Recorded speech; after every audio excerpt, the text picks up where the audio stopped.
آج کل نا میرے اوپر فیس بک پہ یوٹیوب پہ پیسے کمانے کا الزام بہت لگ رہا ہے.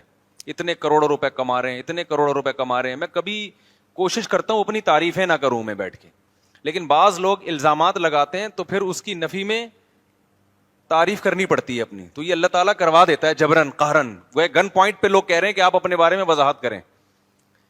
پہلے بھی ہوتے تھے, یہ چند لوگ کرتے تھے. اب تو ایک پورا پروپیگنڈے کے تحت جب کسی کو الزام کے لیے کچھ نہیں ملتا نا, تو پھر یہ کہ چندے سے پیسہ کما رہے ہیں, پھر یوٹیوب سے پیسہ کما رہے ہیں, اور فلانی جگہ سے پیسہ کما رہے ہیں. یہ مولوی پیسوں کے لالچی ہوتے ہیں. تو اس لیے میں 2-3 جملوں میں ایک وضاحت کر دوں کہ میں اس وقت الحمدللہ جتنا پیسہ کما سکتا ہوں نا, آپ کے خواب میں بھی آپ اس کا تصور نہیں کر سکتے. جتنا مجھے میرے پاس کمانے کی ابھی اس شہرت کے بعد جو طاقت ہے, پھر بھی نہیں کما رہا. سمجھ رہے ہو؟ مجھے جو اللہ نے رزق دیا نا, وہ میری چاہت کے بغیر, اور میں رزق کے آگے آگے اور رزق میرے پیچھے پیچھے, اس طرح سے مجھے مل رہا ہے. اپنی محنت, اپنی سوچ, بلکہ یہاں تک کہ رزق نہ کمانے کی پوری کوشش, جس کو حماقت کہتے ہیں. میرا جب بزنس, ابھی تو میں نے وہ ختم کر دیا, ابھی پرسوں ہی ختم کیا, تو اب مجھے بتانے میں کوئی حرج نہیں. میرا شہد کا بزنس ہے تقریباً 15-16 سال سے. میں اگر اپنی کمپنی کا نام یہاں ممبر پہ بیٹھ کے ایک دفعہ اناؤنس کر دیتا کہ یہ میرا شہد ہے, یہ میری شہد کی بوتل ہے, ممبر پہ نہ کرتا, یوٹیوب چینل پہ اناؤنس کر دیتا, آپ کیا سمجھتے ہو کہ کم سیل ہوتی منتھلی؟ بولو نا.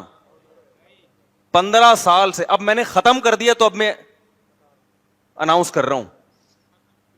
ختم کیوں کیا وہ بچاؤں گا وجہ میں, چل نہیں رہا. جن کو بھی میں نے دیا انہوں نے کہا اس پہ آپ اپنا نام ڈالو کہ مفتی طارق مسعود صاحب کا شہد ہے. میں نے کہا میں اپنے نام کا منجن بولو نہیں بیچوں گا. 15 سال سے مجھے لوگ کہہ رہے ہیں کہ آپ اس پہ اپنا فون نمبر ڈال دو. ایک دفعہ اسٹیکر چھپے تو اس پہ میرا فون نمبر ڈال دیا کہ تاکہ لوگوں کو یقین ہے مفتی صاحب کا شہد ہے. میں نے وہ سارے اسٹیکر جلوائے ہیں, ضائع کروائے ہیں کہ میں نے کہا اگر یہ شہد کا کام میں پہلے کر رہا ہوتا نا, اور پھر مشہور ہو جاتا, کوئی مسئلہ نہیں ہے. پہلے کر رہا ہوتا اپنے نام سے, پھر بعد میں میرا نام بے شک مشہور ہو جاتا. لیکن یہ تو میں بہت پہلے سے کر رہا ہوں. نام اب میرا مشہور ہوا دین کی وجہ سے.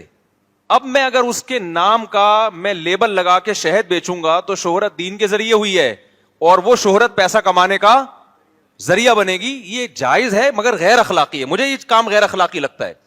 میں کروڑوں روپے چھاپ سکتا ہوں. آپ کہہ سکتے ہیں ممبر پہ اعلان نہ کرتا, میں ایک الگ شارٹ کلپ بنا دیتا, اپنے چینل پہ ڈال دیتا, یہ میرا شہد ہے اور یہ ایک دم بالکل خالص شہد ہے, تو جو حضرات خریدنا چاہیں اس نمبر پہ رابطہ کریں. اس میں کتنا ٹائم لگتا ہے بولو نا؟ 2 منٹ لگتے ہیں. مجھے شرم آ رہی ہوتی کسی بندے کو کھڑا کر دیتا کہ یار یہ کھڑے ہو جاؤ اور لوگوں کو بتا دو یہ مفتی طارق مسعود صاحب کی کمپنی ہے اور یہ ان کا شہد ہے. دنا دن بکنا شروع ہوتا. وہ ہمیں اللہ نے پیسہ کمانے کے ذرائع, جو لوگ ہم پہ اعتراض کر رہے ہیں نا کہ یہ مولوی لوگ لالچی ہوتے ہیں, ہمارے پاس جو وسائل اور ذرائع اس وقت ہے نا, وہ آپ کی سوچ سے بھی بہت زیادہ ہیں. اس سے بھی آگے کی بات سنیں. مجھے تو خدا کی قسم ڈر لگ رہا ہے یہ الفاظ کہتے ہوئے کہ اللہ کہے گا بیٹھ کے یہاں اپنی تعریفیں کر رہے ہیں, لیکن مجبور کرتے ہیں لوگ اپنے بارے میں بتانے پر, کیونکہ ہماری بدنامی نہیں ہو رہی. سب علماء کی پر انگلیاں اٹھاتے ہیں لوگ. ابے یہ دوسروں کے لیے اصول کچھ اور, اپنے لیے اصول کچھ اور, یہ چندے کرتے ہیں اور نوٹ چھاپتے ہیں اور پیسے کماتے ہیں. تو آپ کو اگر آپ کسی تاجر سے پوچھو کہ برانڈ کی جو ویلیو ہے نا تجارت میں, نام کی جو ویلیو ہے, لوگ نام خریدنے کی کوشش کرتے ہیں. میرے پاس آج سے نہیں کئی سالوں سے تاجر لوگ آئے ہیں جن کے کروڑوں کے بزنس ہیں کہ مفتی صاحب صرف اپنا نام استعمال کرنے دے دو, آپ کا اتنا شیئر اور اتنا % پروفٹ آپ کو گھر بیٹھے ملے گا. مجھے کیا جا رہا تھا کہ میں ان کو بول دوں ٹی ڈاٹ استعمال, یہاں تک کہا کہ ہم ٹی ڈاٹ کے نام سے کمپنی بنائیں گے. نہیں, یہ بات میرا خیال ہے سمجھ میں, کہ صرف نام استعمال کرنے دیں, MTM نام استعمال کرنے دیں, مفتی طارق مسعود, یہ نام آپ ہمیں استعمال کرنے دیں. تو میں نے کہا کیا ہوگا؟ کہہ رہے ہیں سارا کام. میں نے کہا بھائی میرے پاس تو بزنس کا ٹائم نہیں. کہہ رہے نہیں, سارا کام ہمارا ہوگا, 50% آپ کو ملے گا گھر بیٹھے. تو یہ کوئی گولے گنڈے والے نہیں آئے ہیں, ٹھیک ہے نا, یہ وہ لوگ ہیں جن کے کروڑوں کے بزنس ہیں. تو میں بیٹھے بیٹھے کروڑ پتی ہو جاتا کہ نہیں ہو جاتا؟